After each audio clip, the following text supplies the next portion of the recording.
Pues mira, la aventura en sí de María Porto Galería empezó hace 3 años. Es una aventura maravillosa porque me lo estoy pasando fenomenal, porque hay un público capaz de comprar arte, porque hay un público que tiene interés en el arte y no sé qué hemos hecho, porque seguro que es un fallo de los galeristas, que muchísimas veces mucha gente que nos está comprando arte me dice que no se atreve a entrar en una galería. Y no entiendo muy bien por qué. Aquí eso se lo ponemos fácil, no hay barreras.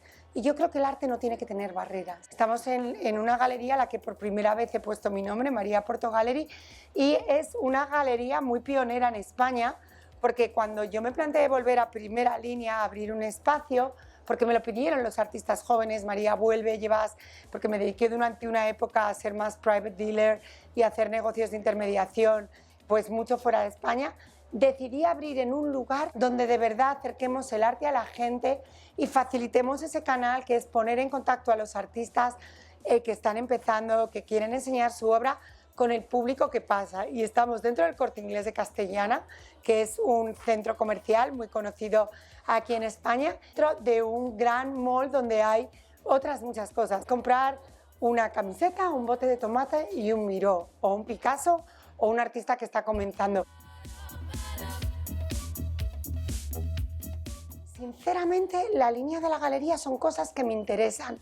No hay un proyecto curatorial de decir, no, si eres joven, no. Estamos dándole la oportunidad a mucha gente muy joven que no tiene dónde exponer, que a mí me hace muchísima ilusión. Por este centro pasa gente de todo el mundo y artistas muy jóvenes que han hecho su primera exposición individual con nosotros están vendiendo ahora por todo el mundo. Mira. Y tenemos una galería también donde cabe todo, donde traemos artistas muy jovencitos como Gondo, que te digo que empezó con nosotros, y ahora Swatch ha escogido para una campaña de lanzamiento mundial que va a hacer un reloj por todas las capitales del mundo y ha escogido a Gondo. Bueno, pues nos estamos pasando muy bien porque aquí estamos rodeados de Feito y de Canagar, fundadores del Grupo El Paso, que es uno de los movimientos más importantes de arte abstracto en nuestro país.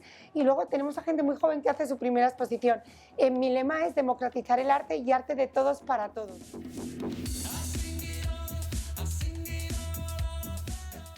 La suerte que tenemos también de estar en Madrid es que es un lugar que acoge, que está viniendo, por ejemplo, muchísima gente también de Colombia, de México, de Chile, de Argentina.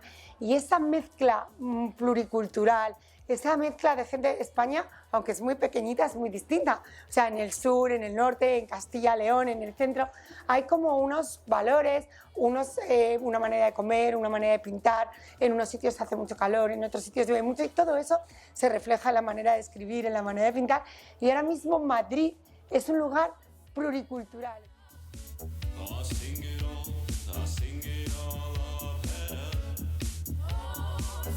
Ser artista no es fácil. Yo sé cada mañana cuando me levanto qué tengo que hacer. Un artista se enfrenta a la soledad del estudio, al lienzo desnudo, al color, a sus procesos creativos. La vida de un artista me parece tan maravillosa y a la vez tan dura.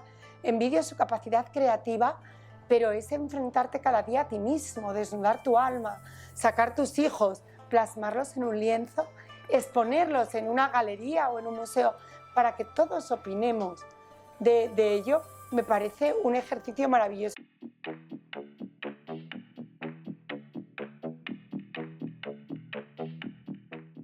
A mí muchísimas veces me preguntan que si no me da miedo la inteligencia artificial en el proceso creativo. No solo no me da miedo, sino que me parece fascinante. Es verdad que he visto imágenes maravillosas creadas por máquinas, porque tienen la perfección de la máquina.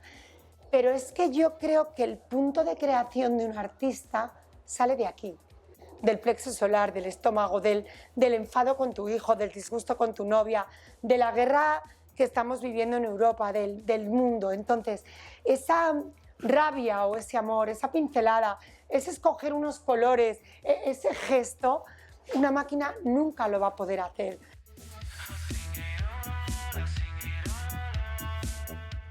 Bueno, no tengo memoria de primer encuentro con el arte, te voy a decir porque tengo el privilegio, a mí muchas veces me dicen, María, qué manera de ver la vida tan distinta tienes, qué suerte. Tengo la suerte de haber nacido en un hogar, mi padre era un intelectual, guionista de cine, y a mí de pequeña mi padre me llevaba al parque algún día, pero nos llevaba al Prado, nos enseñaba lo que era el fobismo, nos enseñaba a leer. De pequeña me llevaba a un lugar que hay en Madrid, que es mítico, que está al lado del Hotel Palace, que es la Cuesta de Moyano, donde todos los libreros de viejo, los libros de viejo se vendían allí y cada fin de semana él iba a comprar libros que yo decía, papá, ¿cómo no nos perdiste alguna vez? Porque es que entraba en una librería y éramos 4 y nos soltaba por allí y era como, ¿sabes? De repente se metía en su mundo. Yo iba con la calle con mi padre y me decía, mira para arriba, mira esa gárgola, mira ese paisaje, mira ese adoquín descolocado, ¿a dónde te evoca? Entonces tengo la suerte, y eso es suerte, o sea, eso no, ahí María Porto no puso nada de haber recibido una educación absolutamente diferente. Ya desde el punto de vista profesional siempre me interesó, siempre fuimos lo que en nuestra época eran unas frikis, en mi época no éramos frikis, éramos raritas, hoy sería una friki de manual, porque me interesaban cosas que no le interesaban a nadie, nos enseñaba a despertar la curiosidad. Tuve una infancia maravillosa que me despertó vivir de otra manera. María Porto estudia Derecho, porque en mi época no hay ni historia del arte, porque María Porto se pone botox, pero María Porto es muy mayor. Y entonces no había ni siquiera historia del arte. Entonces estudié Derecho, que es una carrera que te forma, pero desde que era muy jovencita me iba a ver el Guernica. Cuando trajeron el Guernica a España, me pareció absolutamente maravilloso y pasaba muchas mañanas yendo al Caserón del Buen Retiro a ver el Guernica, a hablar de Picasso. Y profesionalmente en segundo de carrera, a través de una amiga de mi padre, les llevé el currículum a Marlboro, ellos no estaban en España, y me cogieron para vender unos libros que sacaban ese año de Lerner and Lerner, una editorial que, por ejemplo, ha vendido muchísimo en vuestro país, en Colombia, y era un libro de Fernando Botero, un libro de Lucio Muñoz y un libro de Antonio López. Estuve con ellos durante la feria vendiéndoles de Arco, porque ellos a Arco venían como Marlboro, Nueva York. Vendí los libros, me vendí todos los libros y 100 más, porque me parecía apasionante, venían coleccionistas, yo ya hablaba, yo tenía 19 años. Aquello me parecía fascinante. Y cuando terminó la feria, compraron grandes coleccionistas de este país y gente que yo conocía. Y entonces le dije al presidente de la compañía, a Pierre, y a la entonces directora Maricruz, esto no lo puede entregar cualquiera. O sea, no podemos mandar a cualquiera a las casas de estos coleccionistas. Yo cuando termine la facultad a mediodía me voy a repartirlos. Y les repartí los libros y esa noche que desmontaron Arco, que yo ya había terminado, me quedé con ellos a desmontar. Y dije, yo quiero ser galerista. ¿Qué hay que hacer para ser galerista? Me apasionó. Mi primer contacto, si quieres, profesional, año 89. Y luego ya abrieron Marlboro en el año 92 en España. Yo estuve colaborando con ellos todos los Arcos y me llamaron para ver si quería empezar desde abajo. Quiero empezar desde lo que haga falta. En ese momento ser galerista era algo que no se estudiaba, que no se preparaba. 34 años, 32 años, el mundo ha cambiado muchísimo. Pero entonces había pocos galeristas, los artistas eran como un ambiente un poco underground, que vivíamos como en mundos paralelos. Y entonces me llamaron en el 92 y empecé en Marlboro y estuve con ellos hasta el año 2004. Desde el 92 ya full. Llegué a dirigir la galería en España, enseguida dirigí el departamento de gráfica, dirigí la galería en España. Fue un aprendizaje maravilloso porque tuve la oportunidad de trabajar en una galería internacional que entonces además estaba en plena expansión. En esa época abrimos galería en Boca Ratón, abrimos galería en Santiago de Chile, abrimos galería en Argentina, abrimos galería en Monte Carlo, abrimos galerías por todo el mundo. Tuve acceso a coleccionistas de todo el mundo, o sea, era como un sueño hecho realidad.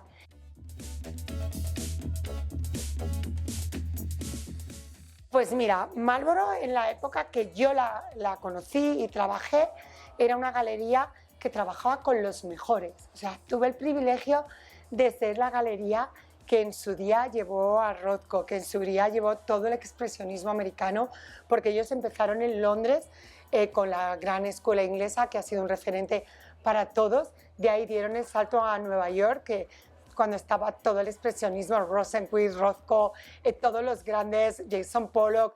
Entonces, como que supieron ir buscando los movimientos y los lugares donde estaban, pero era una línea muy abierta, o sea, no estaba en abstracción o figuración, tenía a los grandes de cada país. Por ejemplo, cuando aterrizó en Madrid, tenía a los grandes españoles, Juan Genovés.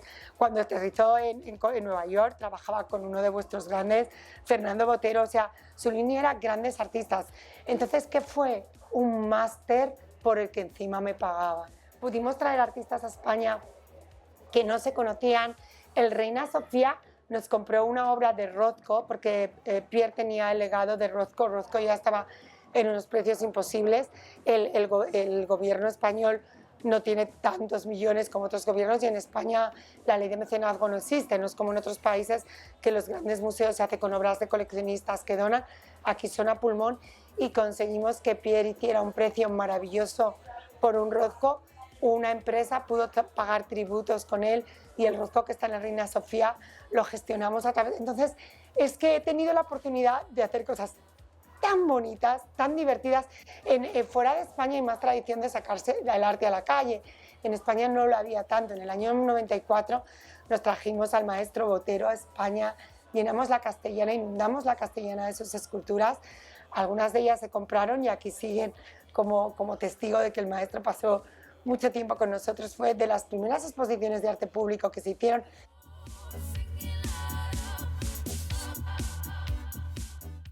La triste noticia de que Marlborough terminaba. Yo creo que bueno, a los tiempos hay que adaptarse.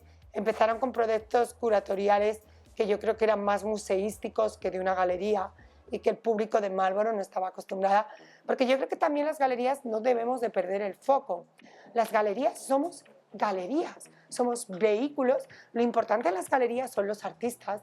Los galeristas somos vehículos para conectar a estos grandes que hacen el arte, que son entre los chavales que están pintando ahora en mi galería en Colombia. Están los Picassos de dentro de 100 años.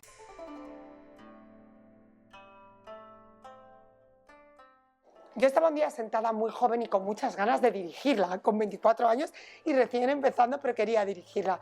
Y entonces estaba sentada con Pierre Levé, con el presidente, en el showroom, y estábamos en una reunión. Entró la niña de la recepción y me dijo: María, perdona que te moleste, pero es que tienes dos llamadas muy importantes. Por la línea 1 te está llamando un gran coleccionista, y por la línea 2 te está llamando un gran artista. Y yo en mi afán le dije: pásame al coleccionista, voy a hablar con él, y ahora cuando acabe la reunión llamo al artista. Pierre, delante de la visita, no me dijo nada, pero cuando luego nos quedamos solos, me dijo: María Porto, una cosa para que te quede grabada a fuego aquí. Los artistas son lo más importante de una galería. Una galería no existe sin artistas. Las grandes galerías se hacen en torno a grandes artistas. Primero el artista y luego todo lo demás. Fundamentales es donde los artistas que hoy están pintando han bebido todos. No conozco un solo artista que no haya pasado por todos los grandes museos internacionales, y es una manera que nosotros los galeristas no podemos exponer. Una manera muchísimo más didáctica. Los galeristas no somos educadores. Los galeristas podemos ayudar a la gente a cómo comprar una obra, pero no somos educadores. Los museos tienen una gran misión, que es la de enseñar la obra de una manera diferente. Pero somos complementarios, pero creo que tenemos papeles muy diferentes en la sociedad.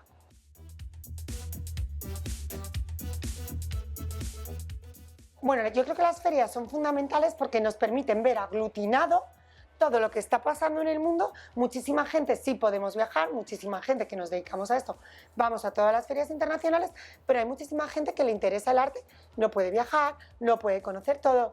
¿Qué es la feria? Un lugar donde tienes lo que está pasando, te puedes acercar y en 5 días puedes tener un panorama de galerías internacionales, qué está pasando, qué se está haciendo, qué movimientos nuevos. Es como el plum, como el chispazo para luego seguir.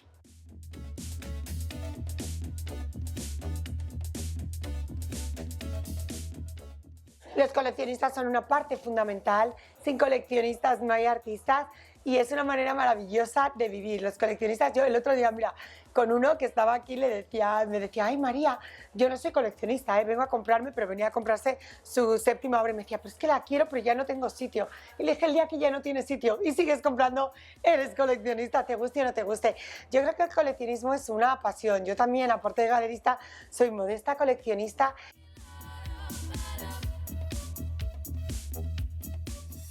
Bueno, yo respeto tanto a los creadores y a los artistas que no sé si me atrevo a llamarle consejo. Les vamos a contar mi experiencia en el mundo del arte, por si les puede servir y qué es lo que ha funcionado y qué es lo que ha pasado. Yo creo que hoy tenemos muchos inputs. El mundo del arte, desde que yo empecé, cuando yo empecé no existía plataformas donde tú podías ver los precios de un artista. O sea, era todo buscando, informando. Hoy en día estamos todos sobreinformados, tenemos todos 1000 imágenes. ¿Qué le diría a un artista que está empezando y que se quiere dedicar a esto? Primero, hemos escogido un camino de desnudar el alma, por lo que hemos escogido un camino que no es fácil. Segundo, si eres artista y quieres dedicarte a esto, lucha 1000 veces, no hay que parar. Una galería te dirá que no, pero llegaremos a la galería que dirá que sí. Tercero, coherencia. En un mundo sobreinformado, en un mundo donde vemos millones de imágenes, busca tu camino, encuéntralo y cuando lo encuentres, repítelo y evoluciona en algo en el que el mercado, no estoy hablando de arte, estoy hablando de mercado, te pueda reconocer. Hoy en día tenemos una sobresaturación y si tú miras lo que ha triunfado en el mercado del arte en los últimos 100 años, son pintores absolutamente reconocibles. Cuando vas al estudio de un artista, muchísimas veces he sentido de gente muy joven que estaba ante una colectiva y lo que tenemos que hacer es encontrar una línea, la que tú quieras, y si evolucionamos, que por supuesto que evolucionamos, evolucionar en un proceso coherente, porque nosotros mismos no podemos despistar a los que nos están viendo. En un mundo sobreinformado, pero creo que es en todo, igual que un escritor tiene un sello y una manera de escribir y no la pierde, igual que un artista debe tener una línea muy clara de hacia dónde quiere ir, y hay artistas que empezaron siendo figurativos y han evolucionado con una evolución muy coherente hacia la abstracción. Pero lo que no podemos hacer es colectivas. Tenemos que buscar nuestra identidad, cuando la tengamos aquí, salir y encontrar esa línea. No desistir. Los galeristas no somos nadie para deciros si estáis bien o estáis mal. Encontrar a alguien con quien realmente yo digo que mis artistas son un poco mi familia. Al final es gente que te está dejando a sus hijos para que los coloques, para que los lleves, para que los acompañes. Entonces, alguien que te deja a sus hijos te está dejando una responsabilidad súper grande. Y luego, que prueben galeristas con los que se entiendan. Esto es como un matrimonio o como una amistad o como un... Por supuesto que discutiremos, por supuesto que no tendremos conceptos a lo mejor claros de por dónde, pero tienes que confiar en tu galerista. Y igual que yo confío en mis artistas, en por qué estás pintando por aquí, qué estás sintiendo, hablo con ellos, voy al estudio a ver cómo están, por dónde van, igual ellos tienen que confiar, porque los que estamos todo el día haciendo mercado somos nosotros. Entonces, creo que es una simbiosis perfecta. Y eso sí, luchar y no desistir, porque si eres artista llegarás y encontraremos el apoyo para que llegues. No es un camino fácil, pero es un camino del que se puede vivir y se triunfa. Y yo, todos los que queráis venir a contactar con nosotros, mandármelo, porque tengo un equipo además de gente muy joven, con muchas ganas, porque algún día María Porto no estará, pero detrás de mí hay un equipo gigante de gente muy joven que quieren ser galeristas. Yo no trabajo en exclusiva con ningún artista, les doy alas para volar, porque sus alas son mis alas. Y a todos los artistas que nos estáis escuchando, que ya os he dicho que sois la piedra filosofal de los galeristas y de los coleccionistas y de los museos, porque sin vosotros todos los demás no existimos. No desistáis, mandadnos a las galerías. Yo os brindo nuestro espacio para que nos mandéis proyectos, para que nos mandéis vuestros dosieres, para que incluso si en un momento dado estáis perdidos, nos digáis qué está pasando en el mercado. Algún día yo siempre digo, los artistas que tenemos ahora iremos a recoger los grandes premios Velázquez. Con ellos, si yo ya no puedo, iré con Taca-Taca, pero el equipo podrá. Chicos, no tengáis miedo, los galeristas no somos monstruos, dirigiros a... somos equipo y sin vosotros no hay equipo. Y os brindo la oportunidad de que a nuestra galería, buscadnos, Galería María Porto, mandéis todo lo que queráis, nos consultéis y que de verdad para nosotros es maravilloso. Y luego ahí os voy a dar mi toque de vanidad, porque soy galerista, pero tengo un puntito de vanidad.